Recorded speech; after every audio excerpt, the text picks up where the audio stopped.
Alright, so here's a quick rundown of bundles. This is an example that we're going to look at line 6, okay? So this one actually was bundled. You can see over here in the bundle quantity it says 5, and there's a check mark on it, okay? That means someone has bundled it for 5, but what led me to believe it was a little suspicious was the margin difference, okay? So we have, our cost is $145, but if we look at the listing, you can see that it's being sold for $11.79. Not to mention most sellers are at that or over. So that's a pretty big margin. I mean, sometimes we'll have products that will have that big of a margin and it's good. We'll take it any day, but we definitely want to make sure that it's legit. So we can see here it says 5-pack of 100. Okay, so I pulled up Alliance's website and looked it up, and it shows no indication of 5. It shows 1 is 100 for 145. Okay, and so I'm going to go back here, and it looks like someone got the cost right, and they bundled it, but they didn't bundle the cost. So how we do that, we're going to act like no one has ever done this, okay? So I'm going to uncheck it, uncheck it, take that off, and here in the prep says prep as bundle. I'll leave that, but let's pretend that wasn't there either. So I put in the cost of 145 for 1. Okay, I'm going to say it needs to be 5 in this bundle, and I am going to hit the bundle button, which is over here right now.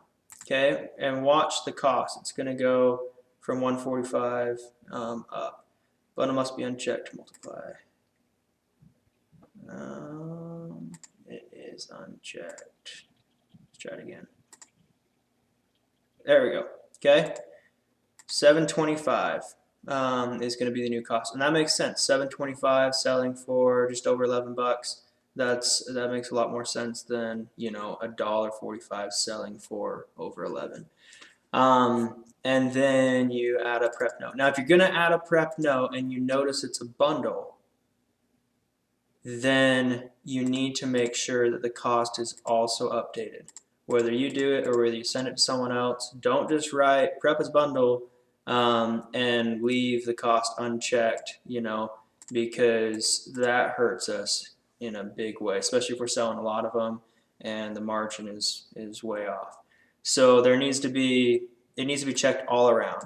Also, if you're going to bundle it and cost-wise, put the bundle quantity in and adjust the cost that way, then, and it hasn't been bundled in the past, then you also want to put a prep note just to be safe, so that whoever's prepping it knows, oh yeah, I need to bundle it.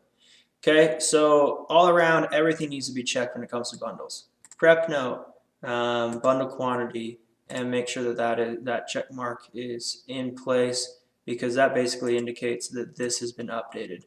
But make sure that it all kind of makes sense as well, because this was checkmate. It all looked good, but it hadn't been done correctly before. So yeah, just double check yourself, and if you ever have questions, you just pull up a price list or you put it into their website and double check it. Or if that is not part of your job, you don't know how to do it, I would first encourage you to learn, because that'll help the business be more efficient, but definitely you can hand it off to someone else too, and we can make the adjustments. So that is a short video on bundles.